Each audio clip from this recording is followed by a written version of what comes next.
I've always tried to keep my line of supplies open, by Gene Autry, the world's most famous and beloved singing cowboy. I figure that most worries are about family troubles and money.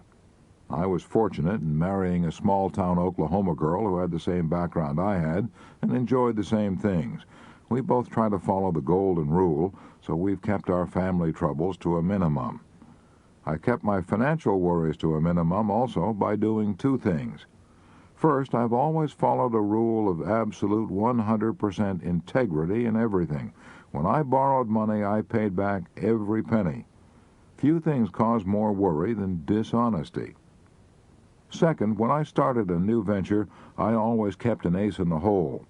Military experts say that the first principle of fighting a battle is to keep your line of supplies open. I figured that that principle applied to personal battles almost as much as to military battles. For example, as a lad down in Texas and Oklahoma, I saw some real poverty when the country was devastated by droughts. We had mighty hard scratching at times to make a living. We were so poor, my father used to drive across the country in a covered wagon with a string of horses and swap horses to make a living. I wanted something more reliable than that, so I got a job working for a railway station agent and learned telegraphy in my spare time. Later, I got a job working as a relief operator for the Frisco Railway. I was sent here, there, and yonder to relieve other station agents who were ill or on vacation or who had more work than they could do. Now, that job paid $150 per month.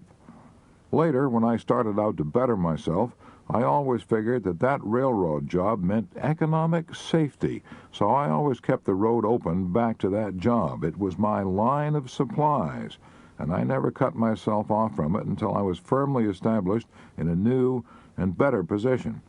For example, back in 1928, when I was working as a relief operator for the Frisco Railway in Chelsea, Oklahoma, a stranger drifted in one evening to send a telegram. He heard me playing the guitar and singing cowboy songs, and he told me I was good, told me that I ought to go to New York and get a job on the stage or radio. Naturally, I was flattered, and when I saw the name he signed to his telegram, I was almost breathless: Will Rogers.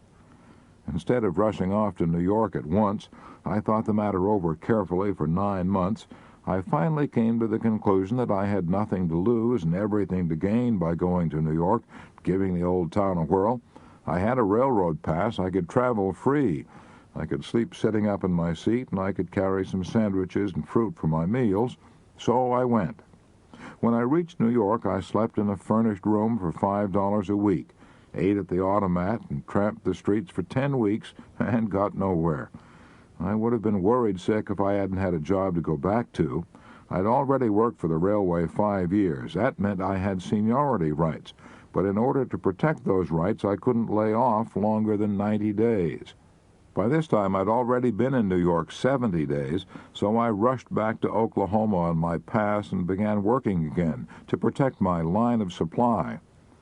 I worked for a few months, saved money, and returned to New York for another try. This time I got a break. One day, while waiting for an interview in the recording studio office, I played my guitar and sang a song to the girl receptionist, "Janine, I Dream of Lilac Time."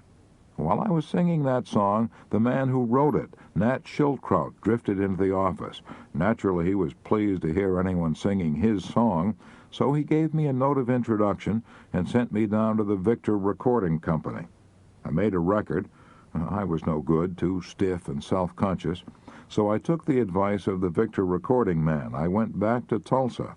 I worked for the railway by day, and at night I sang cowboy songs on a sustaining radio program. I liked that arrangement. It meant that I was keeping my line of supplies open, so I had no worries. I sang for 9 months on the radio station KVOO in Tulsa.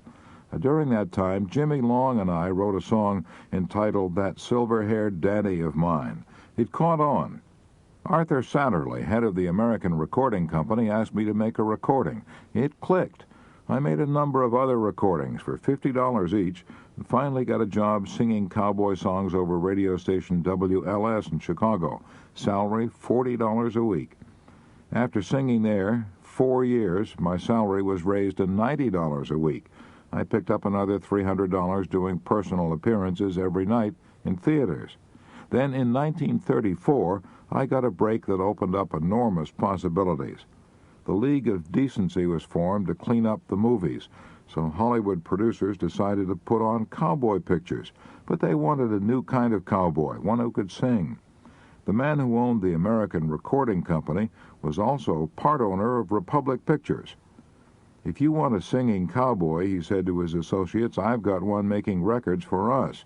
And that's how I broke into the movies.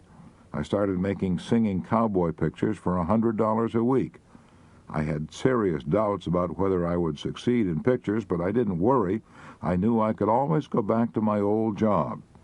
My success in pictures exceeded my wildest expectations. I now get a salary of $100,000 a year, plus one-half of all the profits of my pictures. However, I realize this arrangement won't go on forever, but I'm not worried. I know that no matter what happens, even if I lose every dollar I have, I can always go back to Oklahoma and get a job working for the Frisco Railway. I have protected my line of supply.